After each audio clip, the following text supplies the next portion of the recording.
Assalamualaikum warahmatullahi wabarakatuh.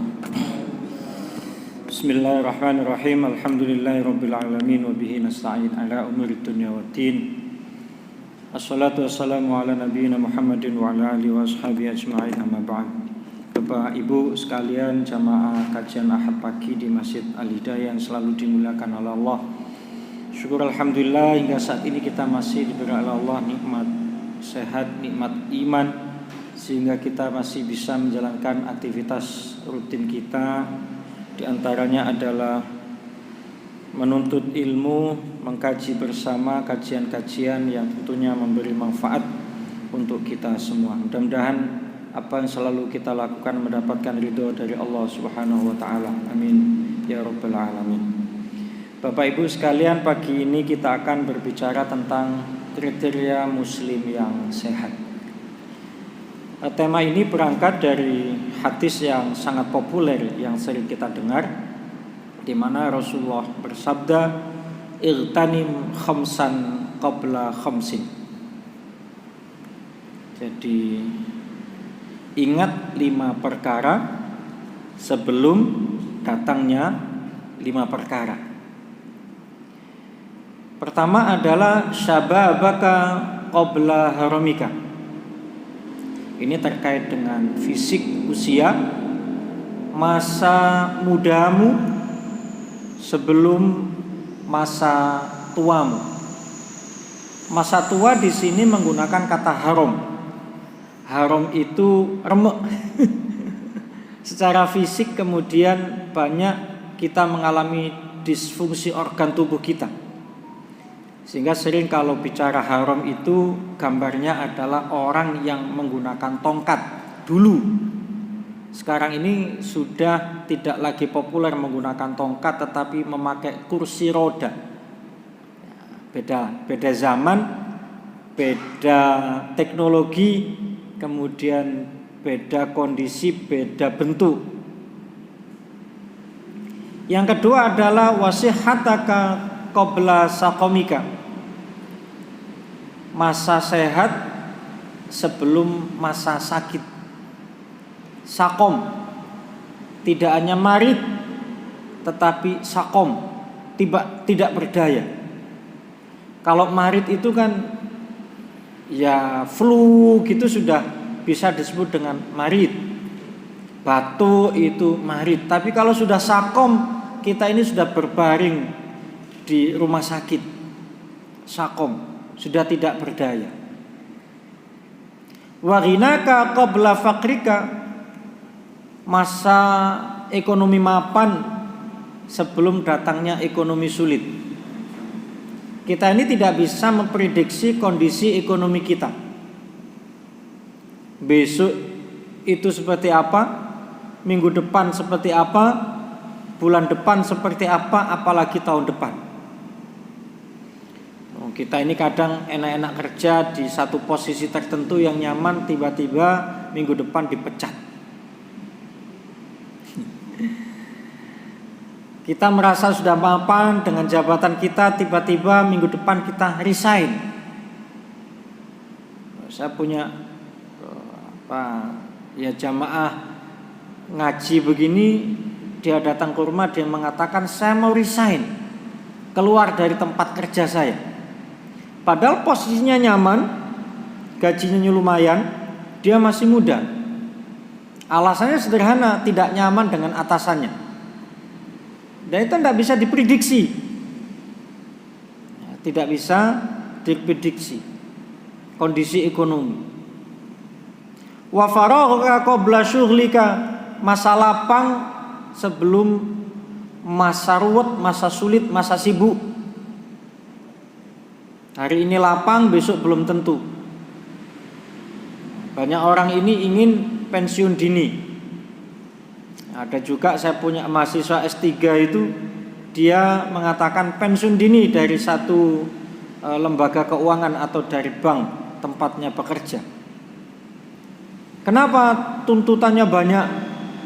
Kemudian banyak yang tidak sesuai dengan komitmennya, tidak sesuai dengan cara pandangnya, tidak sesuai dengan idealismenya. Pensiun dini. padahal jabatannya tinggi, direktur, pensiun dini. Mau diangkat lagi ke atasnya, kemudian pensiun dini, karena tidak sesuai dengan idealismenya. Sekarang longgar waktunya, dulu sangat sibuk. Nah, ternyata setelah longgar mendaftar menjadi mahasiswa, sekarang sibuk lagi. Tidak bisa diprediksi hidup kita ini. Wahayataka qabla mautika, dan masa hidupmu sebelum masa matimu. Teman kantor kerja kita itu, tempat kerja kami ada kolega kami yang wafat di rest area. Jadi tiap hari ngantar istri dulu bekerja, kemudian berangkat ke kantor. Dan selalu setiap kali lewat tol istirahat di rest area, karena kondisi kesehatannya. Punya satu penyakit yang harus mengharuskan dia istirahat setiap kali melintas di jalan tol. Nah, ngantar istri pagi ya, 6:30, jam 7 berangkat ke kantor. Dan di hari itu kita tidak ada yang melacak kondisinya, dia masuk atau tidak. Seperti biasa kita anggap masuk, meskipun dia mungkin tidak masuk di pagi itu, kita tidak tahu. Tiba-tiba kita dengar jam 7:30 malam di hari itu berita meninggal. Kaget, loh kemarin kan masih ngobrol sama kita di kantin, kok hari ini sudah meninggal. Ceritanya bahwa istrinya itu setelah maghrib, kok saya tidak dijemput ya? Pagi diantar, mestinya sore dijemput. Ditelepon tidak diangkat. Istrinya pulang, di rumah juga belum pulang. Tanya tempat kerja, tempat di kantor juga tidak ada yang tahu. Dilacak, tidak ketemu, maka kemudian satu-satunya jalan adalah mencari tempatnya yang biasa istirahat di rest area. Jangan-jangan masih di rest area belum pulang. Nah, tentu sang istri kenal dengan mobilnya. Ternyata beliau sudah wafat di dalam mobil, duduk dalam kondisi mobil menyala. Jadi mobil itu menyala sejak pagi setelah ngantar istri. Diperkirakan karena terakhir dilihat di WA-nya itu aktif sebelum jam 8. Maka diprediksi sudah meninggal dari jam 8 pagi, ketemunya 7:30 malam. Jadi hidup ini kita tidak tahu. Jadi hari ini sehat, tiba-tiba besok meninggal. Yang tidak pernah kita temukan meninggal, besok-besok kita temukan hidup. Itu yang belum pernah kita ketemukan. Jadi ada kategorisasi dalam hidup kita ini. Ada kondisi fisik sehat, ada kondisi fisik sakit, ada kondisi ekonomi mapan, ada kondisi ekonomi krisis paceklik, ada kondisi usia yang muda, kemudian ada tua, sibuk, lapang, hidup, mati.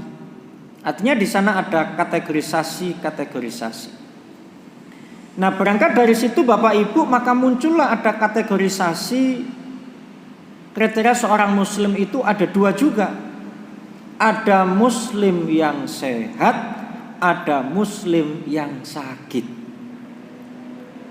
Jadi bicara sehat dan sakit di sini bukan dari aspek fisik, tapi dari aspek karakter seorang muslim. Ini muslim sakit ini. Oh, ini muslim yang sehat. Yaitu petunjuk Nabi dalam hadisnya yang sangat populer yang juga sering kita dengar, ala wa inna fil jasadi mudghah.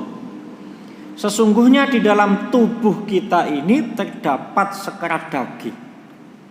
Idza sholahat, jika sekerat daging itu sehat, sholahal jasadu kulluh, maka sekujur tubuh kita ini ikut sehat.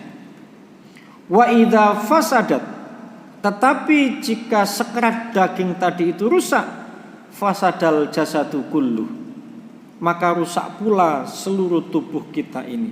Ala wahiyal qalbu, sekerat daging itu disebut dengan hati. Jadi kalau hati kita sehat, fisik dan perilaku kita ikut sehat, tapi kalau hati kita itu sakit, maka fisik dan perilaku kita juga ikut sakit.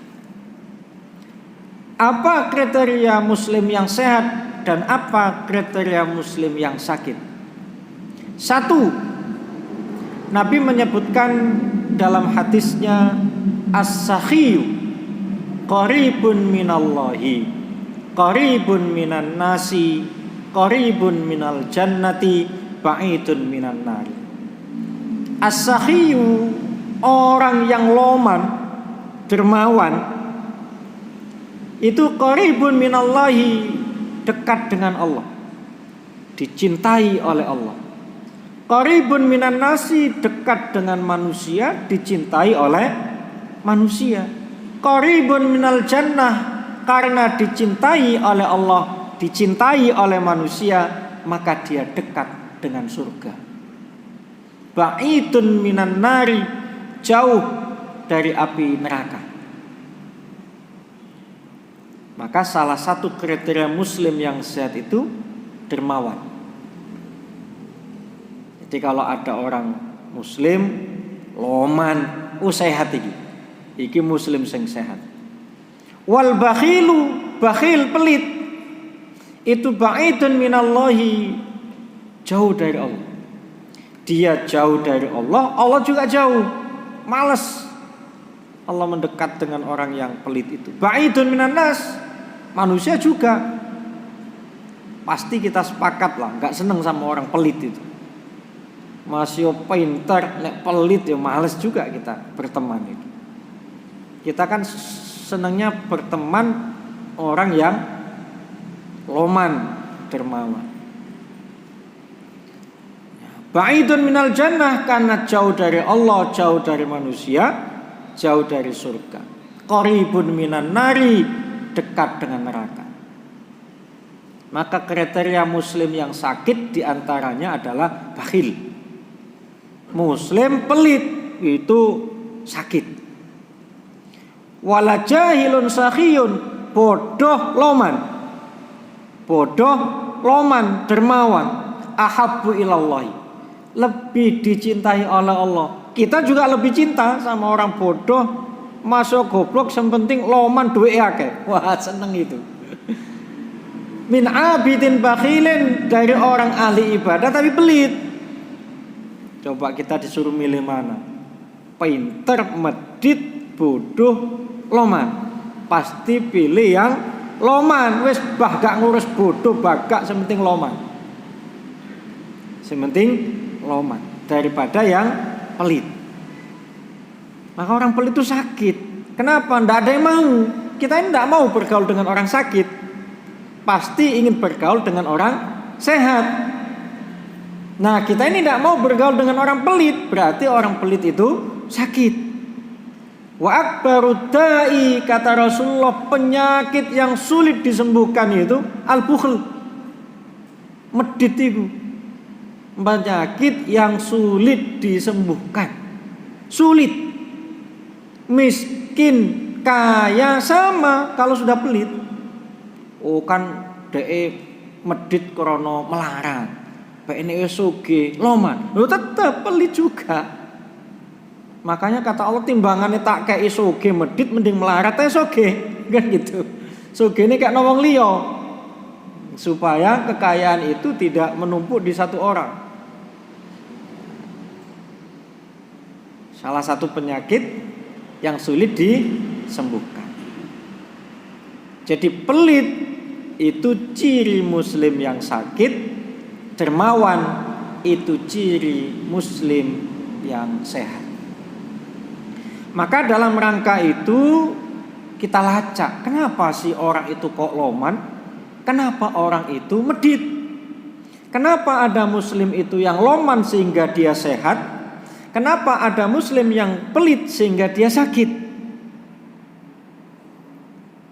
Maka kemudian kata Imam Hasan Al-Basri rahimahullah, beliau mengatakan, nazartu fis sakha'i, saat aku melihat orang dermawan, wajadtu lahu aslan wala far'an. Yang aku temukan pada diri seorang dermawan itu adalah illa husnadzanni billahi azza wa jalla. Karena dia itu punya pikiran positif kepada Allah. Husnudzon. Apa maksudnya? Orang loman itu saat ngasih kepada orang lain, dia husnudzon kepada Allah. Kalau aku ngasih, pasti diganti oleh Allah. Nah, kalimat pasti diganti oleh Allah itu berarti dia husnudzon, punya pandangan positif kepada Allah, sehingga dia loman. Wa aslul bukhli wa far'ihi. Sementara yang menyebabkan orang itu medit, pelit, itu karena su'adzonni billahi azza wa jalla, karena dia su'udzon, punya prasangka negatif kepada Allah. Aku nek ngasih ini kepada orang, belum tentu diganti sama Allah. Iya nek diganti, aku oleh ganti nih. Nek ndak, duitku kurang iki. Duitku kurang. Itu berarti prasangkanya negatif kepada Allah. Jadi virusnya tadi apa? Suudzon. Virus yang menyebabkan orang itu sakit pelit sehingga dia menjadi tidak sehat muslimnya, itu karena suudzon kepada Allah. Nah, obat yang menyebabkan orang itu sehat, dermawan, itu karena husnudzon. Jadi virusnya itu adalah suudzon, sementara vaksinnya adalah husnudzon. Jadi husnudzon itu vaksin supaya kita menjadi muslim yang sehat dalam bentuk menjadi orang yang dermawan. Maka tadi disebutkan gimana tadi? Al-jahilus sakhi, bodoh tapi loman, ahabbu ilallahi, lebih dicintai oleh Allah. Dalam hadis yang lain disebutkan as-sakhiyul jahul. Kalau tadi kan as-sakhiyul jahil. Jahil itu bodoh biasa. Tapi kalau sudah jahul, nemen gobloke. Jangankan yang bodoh, nemen bodohi. Kalau dia loman, ahabbu ilallahi azza wa jalla, lebih dicintai Allah minal abidil bakhil, daripada orang yang ahli ibadah tetapi dia bakhil.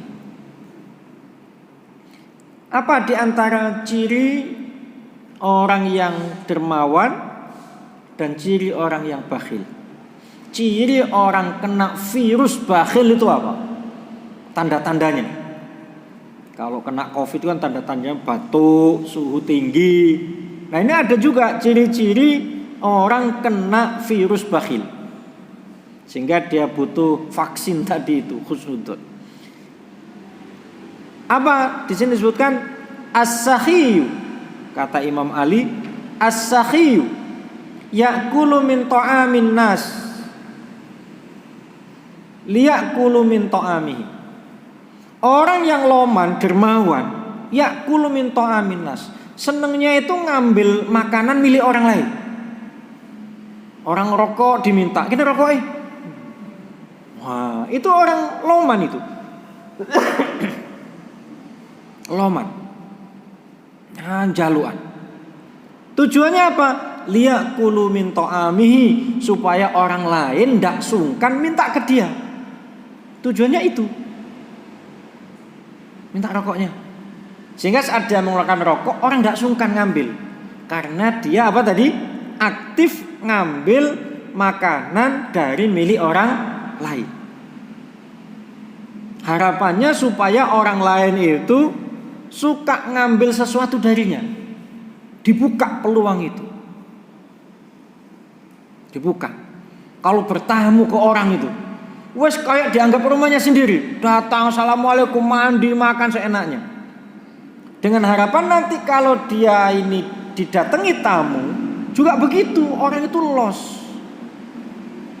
Itu ciri orang dermawan. Wal bakhilu, sementara ciri orang pelit, la ya'kulu min ta'amin nas. Enggak mau dia ngambil makanan dari milik orang lain. Enggak ah. Engko nggonku dijaluk sisan, nggonku luwih apik. Iku rokoke murah iku. 20 ribuan, punya saya ini rokoknya 30 ke atas. Berpikirnya begitu orientasinya. La ya'kulu min ta'amin nas, tidak mau ngambil makanan dari milik orang lain, li alla ya'kulu min ta'amihi, supaya jangan sampai miliknya itu ada yang diambil oleh orang. Orientasinya itu, bukan karena dia hati-hati supaya tidak ngambil milik orang lain. Berpikirnya jauh dari itu, supaya milik dia tidak diambil. Nah, tapi ada juga orang pelit make teorinya orang dermawan. Apa? Milik orang lain diambil terus. Milik dia tidak pernah boleh diambil oleh orang lain. Kan banyak begitu. Banyak. Nah, ini ciri atau tanda-tanda orang itu terserang virus bakhil. Jadi si bakhil tidak makan dari milik orang lain. Jauh pikirannya itu agar orang lain tidak makan dari miliknya. Maka Bapak Ibu, sering kita temukan ekspresi orang yang sudah kena virus bakhil. Sudah kena virus, sudah positif. Ya, virus bakhilnya itu sudah positif. Apa bentuknya? Kata Imam Ali, man laqiya faqiran musliman fasallama alaihi khilafa salami alal ghani. Kalau ketemu orang lebih miskin, ekspresinya itu datar. Berbeda dengan ekspresi dia saat ketemu dengan orang kaya. Kalau ketemu orang kaya itu, oh saya ini temennya ini katanya kenal, saya dapat salam jenengan dari si fulan. Wah luar biasa. Apa itu disebut no? Oh ternyata putaran jenengan tuh satu sekolah dengan putra saya. Kan begitu biasanya. Apa saja diceritakan. Saya pernah melihat jenengan tuh di sana. Saya juga sering ke sana itu. Wah, ekspresinya luar biasa. Mohon foto bareng, selfie bareng. Wah. Tapi kalau ketemu orang miskin, datar saja. Orang miskinnya, Pak jenengan tuh, ya gitu aja datar. Jadi ekspresi dia itu berbeda. Antara ketemu orang miskin dengan ketemu orang kaya. Ketemu orang biasa dengan ketemu orang hebat. Ekspresinya tidak sama. Ini sudah positif virus bakhilnya. Nah orang yang semacam ini nanti laqiyallahu azza wa jalla yaumal qiyamati wa huwa alaihi ghadban. Saat nanti di akhirat bertemu dengan Allah, Allah murka. Lapo ndoleki aku. Kira-kira begitu kata Allah. Oh, awakmu ben ketemu makhluk-makhlukku kayak gitu. Nah, itu kan makhlukku semua yang dulu kamu cuekin itu. Sekarang kamu minta perhatian sama saya. Ghadban. Jadi jangan sampai kita sakit. Maka mari Bapak Ibu kita obati penyakit bakhil, virus bakhil yang melekat pada diri kita ini dengan memberikan satu asupan vitamin yang disebut dengan istilah kedermawanan tadi. Kata Imam Syafi'i itu begini, wa in katsurat uyubuka fil baroya, tatkala aibmu itu menumpuk di mata orang banyak. Kita ini kan mulia bukan karena enggak punya aib, tapi karena aib kita ini tertutupi.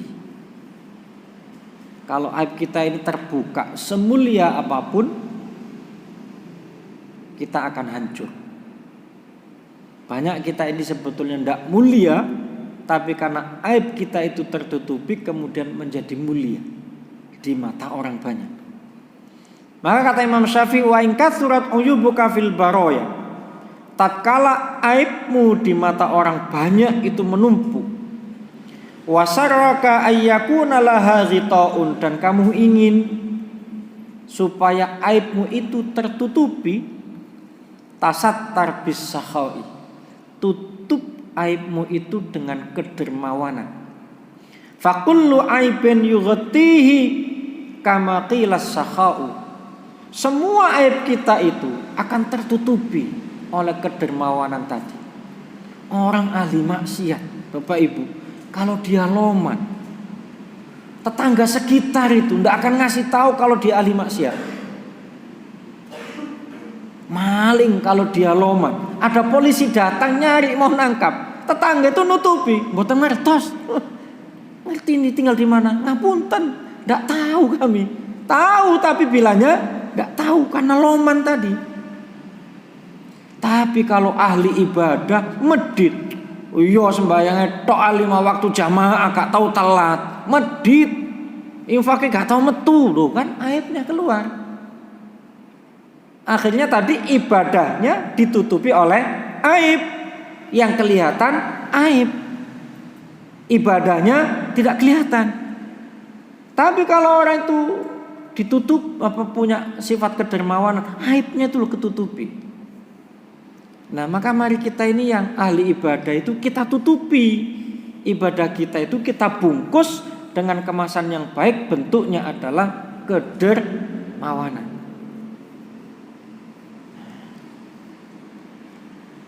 Maka di antara obat yang bisa menyembuhkan karakter bakhil pada diri kita itu adalah tawakal. Tawakal. Orang bakhil itu tawakalnya kurang. Orang tawakal itu pasrah kepada Allah. Saat dia infak, bismillahirrahmanirrahim, saya tawakal ya Allah, rezeki urusanmu. Tapi saat kita tahan, itu belum tawakal. Infak lewat, waduh lewat atusan kabeh duit. Karena sing 20 tak 50 sik mending. Oh boy. Wah itu kurang tawakal sudah masih mikir. Tapi kalau tidak tawakal, adanya itu sudah. Jadi yang membuat kita itu bakhil, berat untuk menjadi dermawan itu kurang tawakal. Bagaimana tawakal itu Bapak Ibu? Meyakini bahwa rezeki yang kita peroleh itu bukan karena pekerjaan. Seringkali kita berpikir bahwa rezeki yang kita peroleh itu karena pekerjaan yang kita lakukan. Enggak. Buktinya ada orang bekerja di tempat yang sama, rezekinya berbeda. Jualan barang yang sama, rezekinya berbeda. Sama-sama kuli bangunannya, rezekinya tidak sama. Rezekinya tidak sama. Jadi harus meyakini bahwa rezeki yang kita peroleh itu bukan karena pekerjaan, tetapi karena memang Allah mau ngasih rezeki itu ke kita. Sementara pekerjaan yang kita lakukan itu hanya bagian dari ikhtiar kita sebagai manusia. Ikhtiar. Jadi pekerjaan yang kita lakukan itu hanya sebagai bagian dari ikhtiar yang kita lakukan. Bukan sesuatu yang menyebabkan kita mendapatkan rezeki. Ada orang nabung supaya bisa berangkat haji atau umroh. Uangnya ditaruh di bawah bantal, di bawah kasur. Sudah perhitungan bisa berangkat, malah dimakan rayap. Yang di TV itu. Ada orang gak nabung, tiba-tiba berangkat umroh, dapat hadiah umroh gratisan. Loh kan bisa. Gimana kalau begitu sudah? Tidak tahu. Jadi sekali lagi, rezeki yang kita peroleh itu bukan karena pekerjaan, tetapi karena memang Allah mau ngasih rezeki itu ke kita. Sementara pekerjaan yang kita lakukan hanyalah bagian dari ikhtiar kita sebagai manusia. Maka muslim yang sehat itu tawakal. Kalau kita kurang tawakal berarti masih sakit. Tensinya itu tidak normal. Tinggi tensinya. Tensinya tinggi. Kalau normal 80, 120, wah itu tawakal sudah. Maka kata Nabi, man wathaqa billahi aghnau. Siapa yang percaya sekali kepada Allah akan diberi kekayaan. Man wathaqa billahi aghnau. Bismillahirrahmanirrahim. Ini saya punya uang bisa saya infakkan 50. Maka Allah akan memberikan kekayaan kepada kita atas kepercayaan kita kepada Allah. Wa man tawakkala alaihi kafahu. Siapa yang tawakal kepada Allah akan dicukupi segala kebutuhannya. Nah, kadang kita ini kan mainnya matematis. Saya kalau menjadi anggota dewan, rezeki saya ratusan juta. Maka saya berani mengeluarkan uang ratusan juta supaya bisa menjadi anggota dewan. Cerita dari mereka yang sudah pernah menjadi anggota dewan itu begini. Iya, uang yang kita peroleh itu banyak, tapi yang minta juga banyak. Sehingga tidak ada yang menetap rezeki itu. Yang enak itu rezeki yang menetap.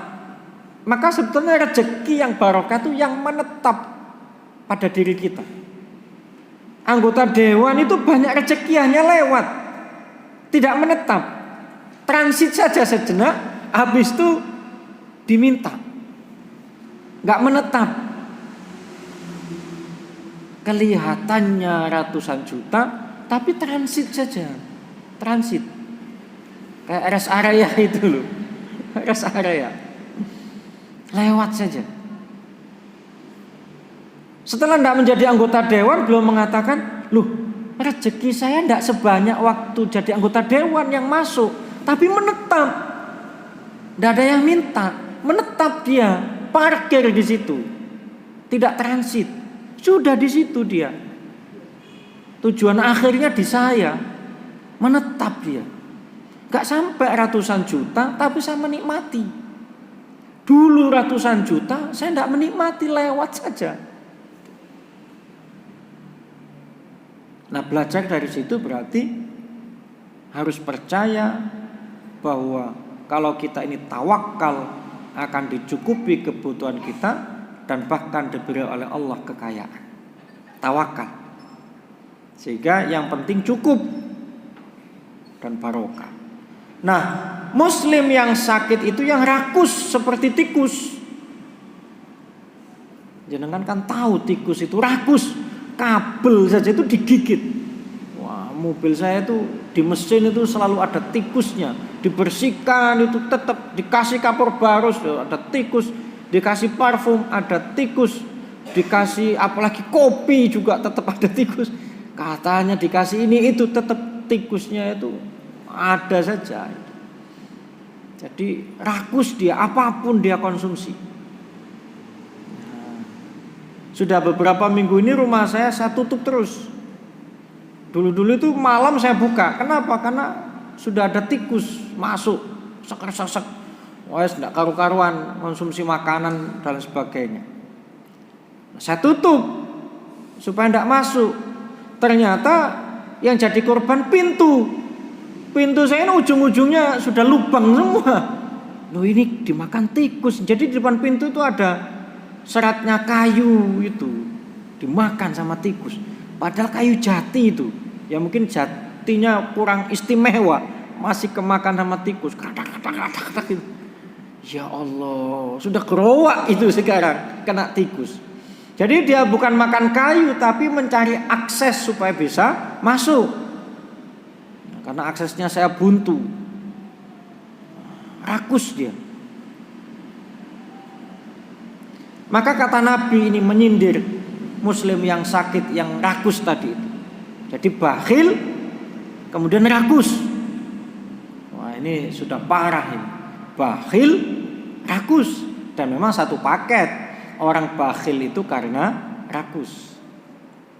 An Ibnu Abbasin radhiyallahu anhu qala, dari sahabat Ibnu Abbas disebutkan, sami'tun nabiyya sallallahu alaihi wasallam yaqul, aku mendengar Nabi bersabda, Laukana libni Adam wadiyani min malin aw dhahabin labtagha thalithat. Jika ada anak keturunan Adam yang bernama manusia itu dikasih oleh Allah 2 danau kekayaan harta atau 2 danau emas, dia masih menginginkan yang ketiga. Gak pernah wis cukup, gak pengin tuku omah meneh, duwe akeh cukup siji jarang.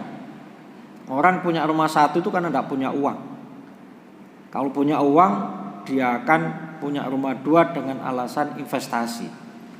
Punya mobil 1 ingin 2.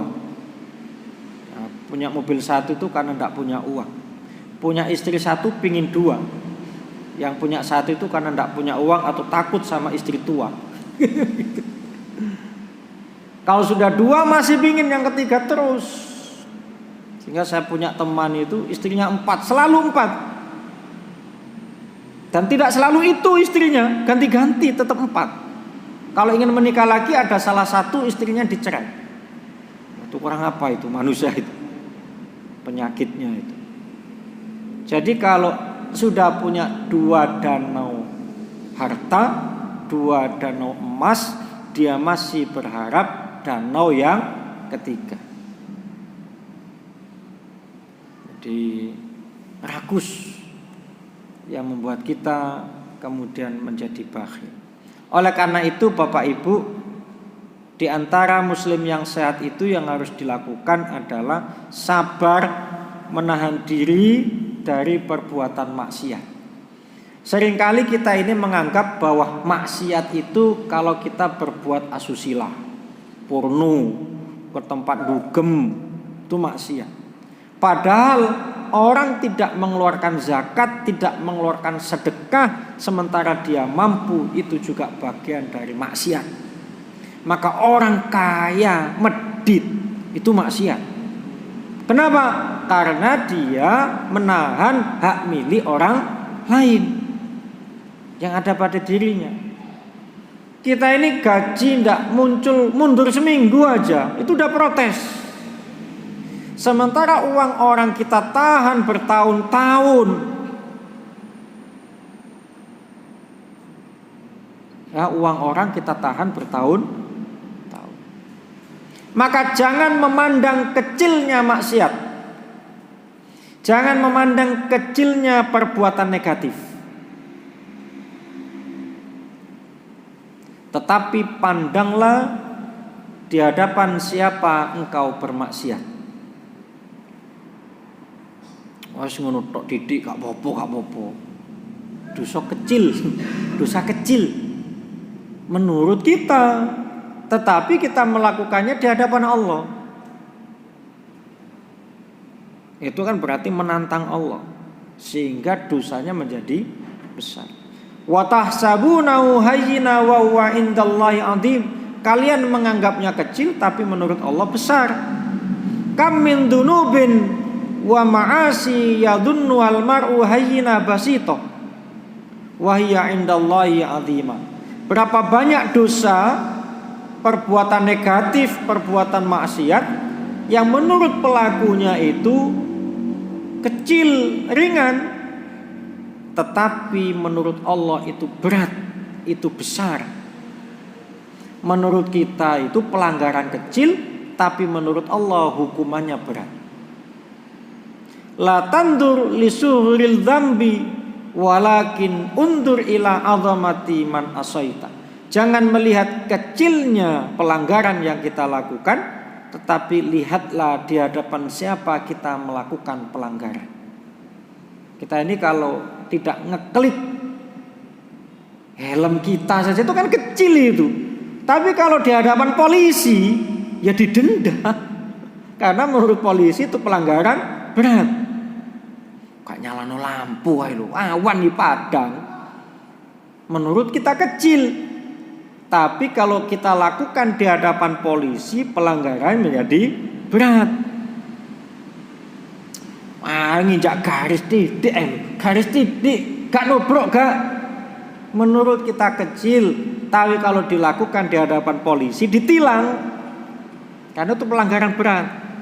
Sama saat kita ini melakukan kemungkaran, menurut kita kecil, ringan, tapi karena kita melakukannya di hadapan Allah dan pasti Allah melihatnya, maka ada hukumannya. Meremehkan Allah itu sama dengan di depan kita ada polisi. Di depan kita ada polisi. Pas kita ada lampu merah, helmnya nggak pakai helm, naik motor nggak pakai helm, petenteng. Di hadapan polisi, kan ngenyak polisi, nantang ada situ iki. Ngerti aku nondoke ini, nggak gawe helm iki. Itu kan nantang. Sama saat kita melakukan itu di hadapan Allah, nggak ngerti tak delok iki. Nyewantai nih maksiat hari ini. Maka Nabi memperingatkan kepada kita, innal mu'min idza aznaba kanat nuktata sauda'a fi qalbihi. Setiap seorang yang beriman melakukan dosa, maka dia sudah menitikkan noda hitam di hatinya. Jadi nodanya itu seperti spidol permanen yang sulit dihapus. Fa in taba, yang bisa menghapus itu tobat. Jika ia tobat, wa naza'a, mencabut lagi perbuatannya itu, pokoknya dia berhenti, wastaghfara, meminta ampunan kepada Allah, sukila qalbu, maka titik hitam tadi dihapus oleh Allah, hatinya kembali menjadi bersih. Nah, titiknya hitam sekali kan tidak kelihatan, 2 kali hitamnya membesar, terus membesar, akhirnya tampak menjadi dosa yang besar. Pertama diabetesnya ringan, lama-lama berat juga diabetesnya. Pertama penyakitnya ringan saja, lama-lama ginjalnya rusak dan harus cuci darah. Dan begitu orang itu. Sama ini, orang dosa kecil sedikit ya, lama-lama titik hitamnya menjadi besar.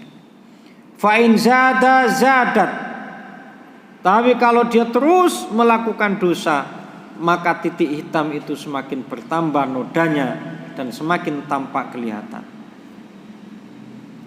Diingatkan oleh Nabi kepada kita.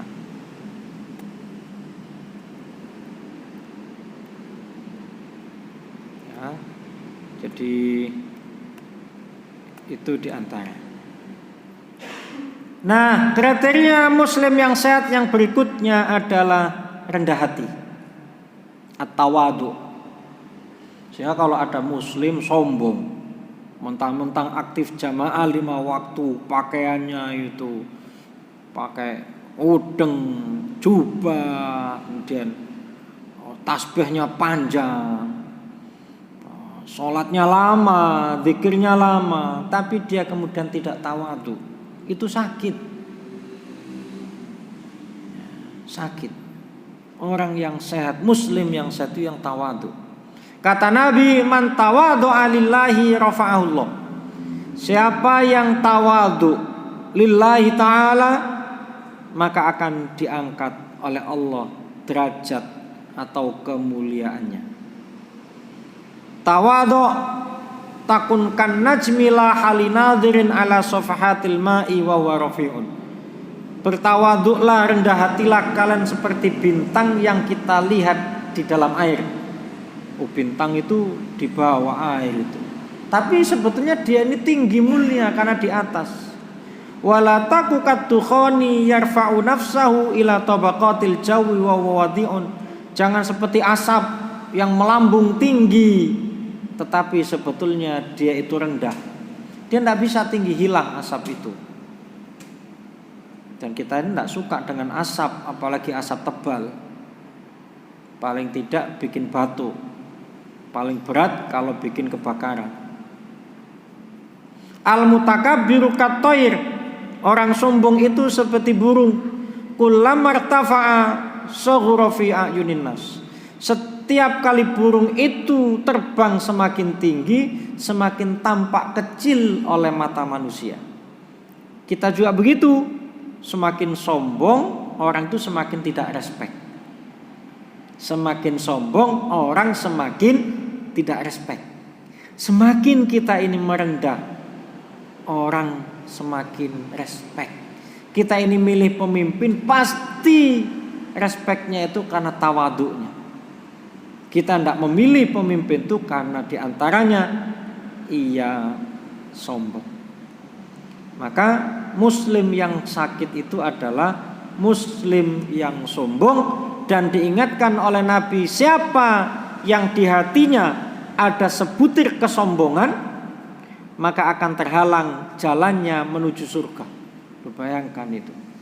Semua kita ini ingin masuk surga terus terhalang hanya karena sombong. Nah, itu kan rugi.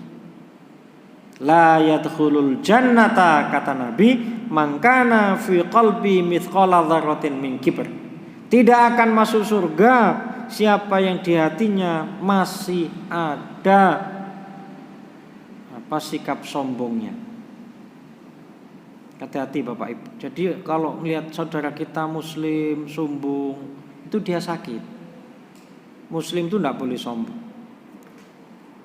Ya.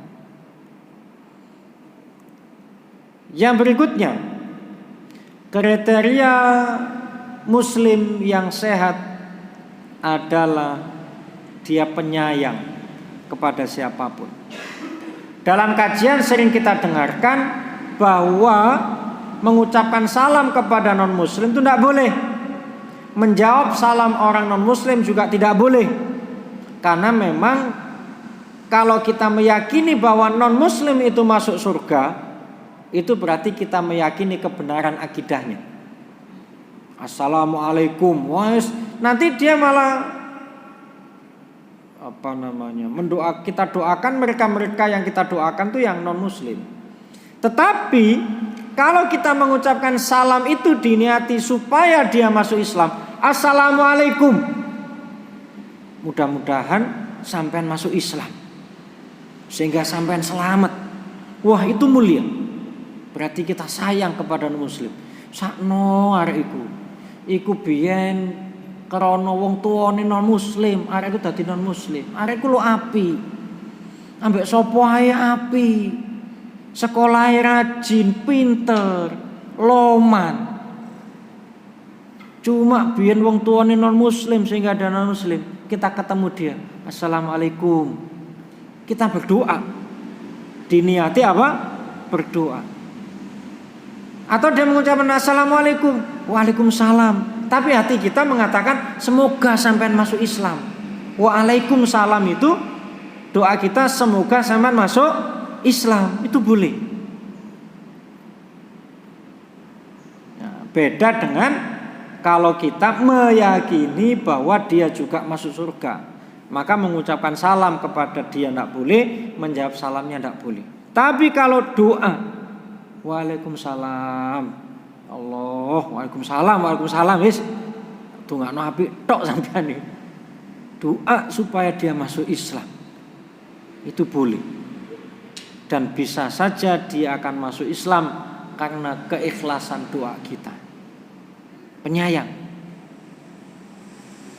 Kata Nabi, ar-rahimuna, orang yang penyayang itu yarhamuhumur rahman, akan disayang oleh Allah, zat yang maha rahman, zat yang maha penyayang. Yarhamumur rahmanu tabaraka wa ta'ala. Irhamu man fil ardi, maka kata Nabi, sayangi siapa saja yang di atas muka bumi ini. Yarhamukum man fis sama, kamu akan disayang oleh penghuni langit, disayang oleh Allah, disayang oleh malaikat, akan didoakan oleh para malaikat. Kalau malaikat yang mendoakan, akan terbuka pintu istijabah, pintu jawaban dari Allah. Jadi kita ulangi kriteria muslim yang sehat: penyayang, kemudian rendah hati, kemudian sabar, menahan diri dari perbuatan maksiat, kemudian tawakal, kemudian loman. Muslim yang sakit, bakhil atau medit, kemudian rakus, kurang tawakal, tergoda dengan maksiat, sombong, kemudian angkuh, tidak peka dengan nasib saudaranya, itu sakit itu. Tonggoi mati jegideg kae, nggak mau takziah. Tetangganya sakit jegideg aja, nggak mau jenguk. Itu sakit. Dan banyak saudara-saudara kita, bahkan diri kita, seringkali terjangkit oleh virus-virus tadi itu. Sehingga memang kadang kita ini sakit, kadang kita ini sehat. Maka saat sakit harus segera berobat. Iya, aku iki koyo kena penyakit bakhil aku iki. Tak berobat rek. Nah, kan begitu mestinya. Iya, aku kena penyakit sumbu. Tak berobat. Oh iya, aku kena penyakit angkuh. Enggak peka. Tak berobat. Oh iya, aku kena penyakit rakus. Ya Allah, rakus pokoknya wis kurang. Buktine nang nggone resepsi. Kuwabe tak incipi. Terus kadung ngadu 100.000. 100.200. Mosok gak tak konsumsi kabeh mek oleh es krim tok. Kan rakus itu otak kita itu. Saya ini ndak kurang tawakal. Saya kadang nek infak itu sik mikir balik tak gak duit iki balik tak gak. Ono sumbangan, nyumbang. Ya nek balik duitku, nek dibalik nambah Gusti Allah, nek gak maka duit aku iki. Berarti kan kurang tawakal, masih sakit. Jadi kalau kita hitung itu sebetulnya kalau kita melakukan general check up itu akan ketemu penyakit-penyakit kita itu. Ketemu. Hanya saja kita ini tidak pernah melakukan general check up. General check up sana periksa jantung, periksa gula gitu kan. General check up ini coba periksa sana bakhilnya, cek sana bakhilnya, cek sana rakusnya gitu. Gak pernah kita melakukan general check up. Sehat apa enggak? Maka mari Bapak Ibu kita berusaha untuk menjadi muslim yang sehat. Karena muslim yang sehat itulah yang dicintai oleh Allah. Terutama tadi paling utama yang nomor 1 tadi kita sebutkan di awal, loman dermawan. Karena ini penyakit yang paling sulit disembuhkan adalah bakhil. Ini harus berlatih. Berlatih sedikit demi sedikit. Orang yang belum terbiasa mengeluarkan uang 100.000 itu mengeluarkan 100.000 berat karena masih terbiasa yang 10, 20. Sama orang belanja itu kalau masih terbiasa dengan harga barang di bawah 500.000, ketemu barang larang, kan begitu. Tapi kalau sudah terbiasa dengan belanja yang harga 1 juta ke atas, itu ringan, lama-lama biasa saja. Sama saat kita ini sudah terbiasa infak dengan 100.000, itu ringan. Nyumbang 200, 300, ada kegiatan apapun, itu ringan. Tapi kalau belum terbiasa, itu masih berat.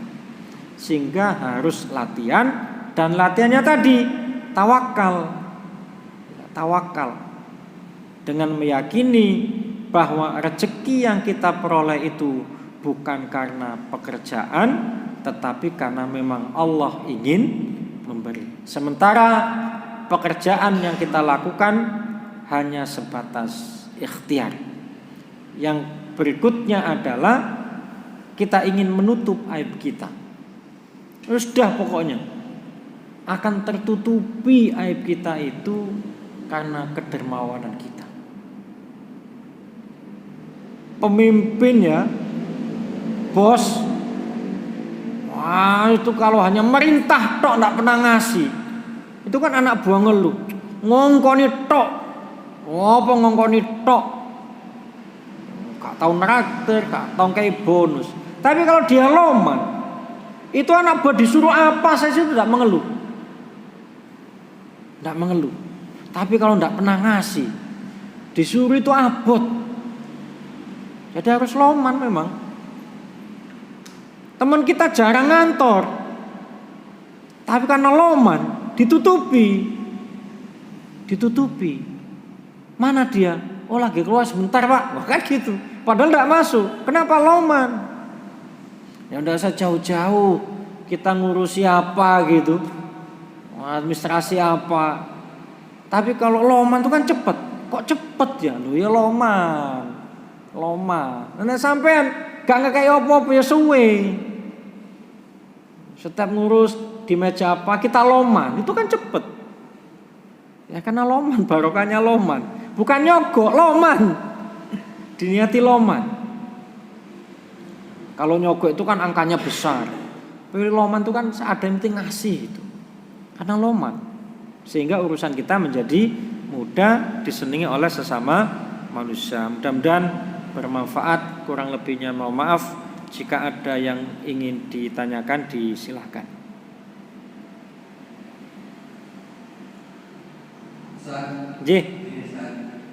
Kalau kita menolak atau tidak memberi pada seorang wanita karena ada sesuatu yang masih yang wajib kita selesaikan, contoh pada bagian lakukan itu, apa kita dikatakan pelit atau medit atau gimana utangnya? Iya. Kalau terkait utang piutang, kita juga kasihan kepada orang yang berhutang tidak mau membayar. Ini orang yang sakit, Bapak Ibu. Punya hutang tidak mau bayar, itu sakit. Pasti sakit dia itu. Sakit. Orang punya hutang tapi sehat, itu selalu menyampaikan mohon maaf saya belum punya uang. Itu sehat. Tapi kalau dia tidak pernah menyampaikan, meskipun dia tidak punya uang, itu sakit. Kenapa? Tadi itu menganggap itu kecil. Sementara bagi orang yang dihutangi itu besar. Sehingga harus diingatkan supaya dia menjadi sehat, bukan kitanya pelit. Kalau kita pelit, pasti dulu kita tidak ngasih pinjaman.